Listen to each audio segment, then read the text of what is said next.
Join me on a journey on building our own habitable home on Pyro. Keep in mind that the following footage is work in progress, including its UI, design, and visuals. And we're super excited to share this with you.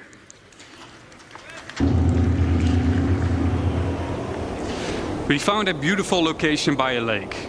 This is where we'll build ourselves a home. To do so, we need some resources and the construction graph card.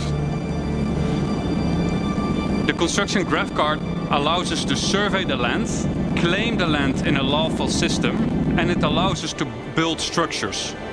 As we've already found the location and don't need to claim land in lawless Pyro, we can straight dive into building our base.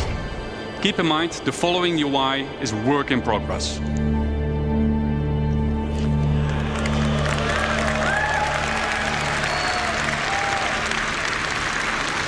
A survey drone that deploys from the top of the card gives us a controllable augmented view of the land. In the new structure mode, we'll pick a small basic structure and hit construct. For this demo, the construction will be instantaneous, but in the final product, this will take you quite some time.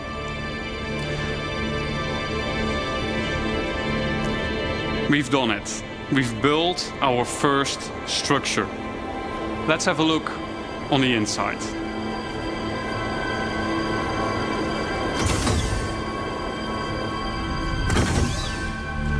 As we walk into the small basic structure, we see an empty interior that is dimly lit. It's up to us to define what we will use this space for. In our case, we will want to make it into a home. We can see that the lights are still off, and that is a problem, because no lights means no atmosphere, no breathable atmosphere. So it's not ideal to live in. So how do we solve this issue? We can improve this by providing the building with power. Let's see if we can build something that helps us out. But before we dive into more building, let's take a quick moment to enjoy the freedom that the survey drone provides us with and admire the aesthetics of our first structure. And I wonder what Declan was up doing there. Keep in mind that base building is still work in progress, but what you're seeing right now has been recorded directly in the client and works seamlessly between first person and the building mode. Okay, enough. Back to base building. In the list of new structures, we see a small fuel generator. That is something that could solve our problem, I think. Power providing structures need to be hooked up to other buildings inside construction ER mode, but we'll explain this later. The fuel generator is one of several structures that provides power, each with their own benefit and drawbacks. Fuel power is quick and easy to build, but it requires a constant supply of fuel besides its regular maintenance. If a structure is not maintained, it will halt its activity. Players will need to maintain fuses to keep the building operational. The better crafted fuse, the longer it lasts. This is where the fuse goes on this building. Next up, we have a terminal that gives us access to the status of our building. And, more importantly, we get to activate it here.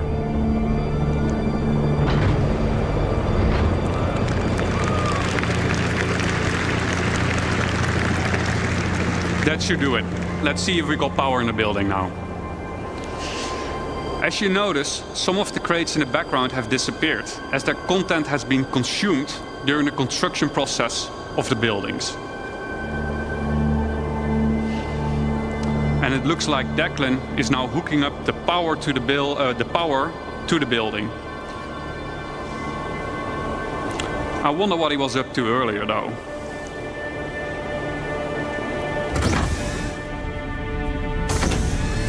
Wow. Declan has been busy decorating the place. As we can see, the lights are now properly working. We got atmosphere, and we can start to use the item fabricator now that there is power. Always handy in case we need a fuse. Let's have a quick look at what we've done so far. We've decorated the place.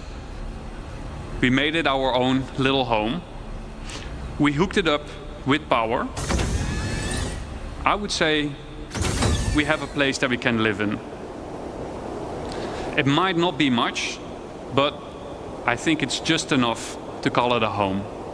Thank you.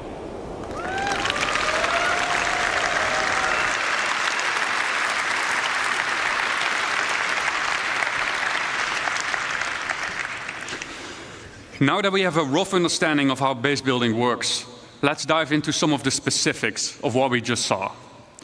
The construction graph card is one of 4 devices used for base building. The graph card is a mobile device that lets you construct a variety of small structures and has been designed specifically to fit into the smallest ships, like the Drake Cutter. The graph card allows us to survey the land, to find a good location, to claim the land with credits when we're all in a lawful system like Stanton, and most importantly, it lets us build structures. To use the graph card, we will first need to deploy it. Once deployed, we see 2 small construction drones inside the card, and the interactive screen gets revealed to us. From here, we can deploy the survey drone from the extended top part of the card. This survey drone gives us a bird's-eye view of the surrounding area using augmented reality mode, ER mode for short. Let's have a look at some UI concepts of how this augmented reality mode will look like. Here's a concept of construction ER. From here, we get a more detailed view of the land. Where can and can't I settle? For an example, inside a nature reserve, construction will be prohibited. Are nearby areas flat enough to place my structures on? Are there any underground extraction deposits nearby? And if so, what are their quality and quantity? Let's say we found a good place to start building our base.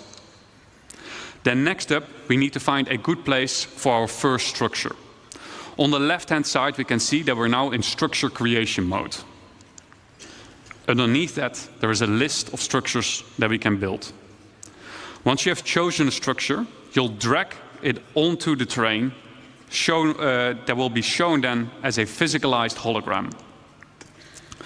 From here, you can move and rotate to find the perfect position for your structure. Now that we have chosen a position for our structure, we will need to supply it with crafting materials.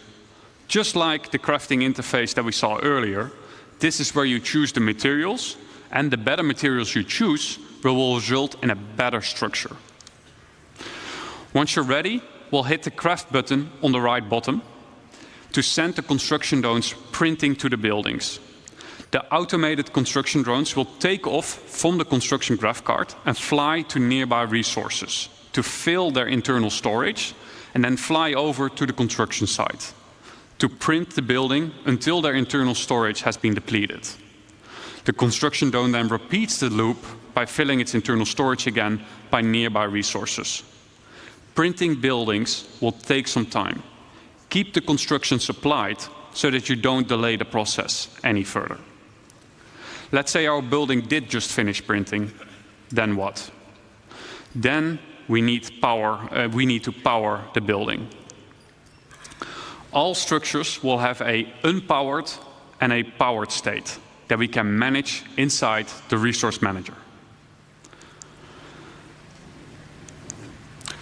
To provide structures with power, we can easily link generators to structures that need power in the resource management menu within Construction ER.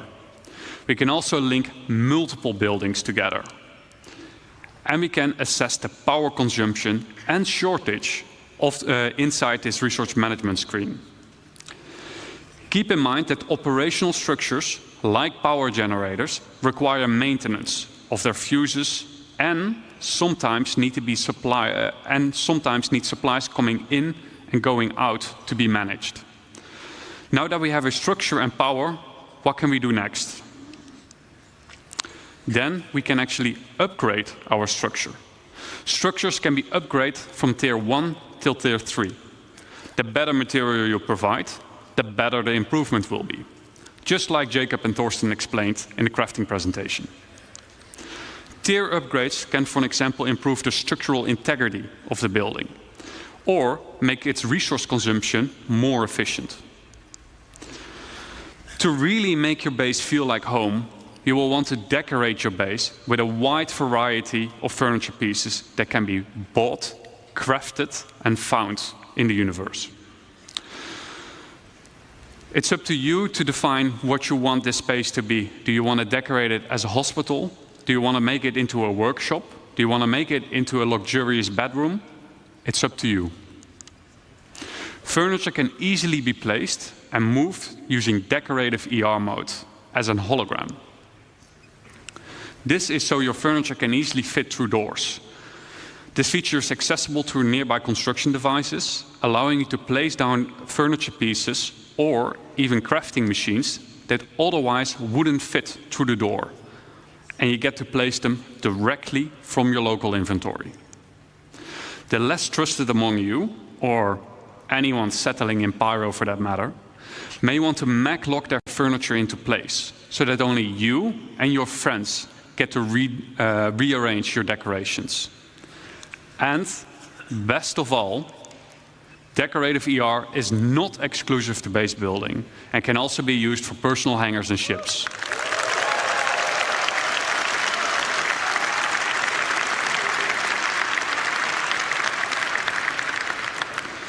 To recap, what are the essentials for any base? 1. Come prepared, bring the right resources and a construction device with you. 2. Use the resource manager, power generators to make your base habitable and functional. And maintain your base with resources and by replacing out worn fuses. And 3. Personalize your base, personal hanger and ship with decorative ER. And there we have it, our home in Pyro. Now that we have an understanding of the basics of base building, we'll explore how you can go and make more than just a home. But before I hand you over to Declan, the designer behind base building, I'd like to say a quick thank you for those who made this presentation possible. So a quick thank you to Eddie, Brandon, Jack, Dan, Mark, Xiao, Stefan C, Dom, Stefan T, Carl, Joel and Rob for your efforts and dedication.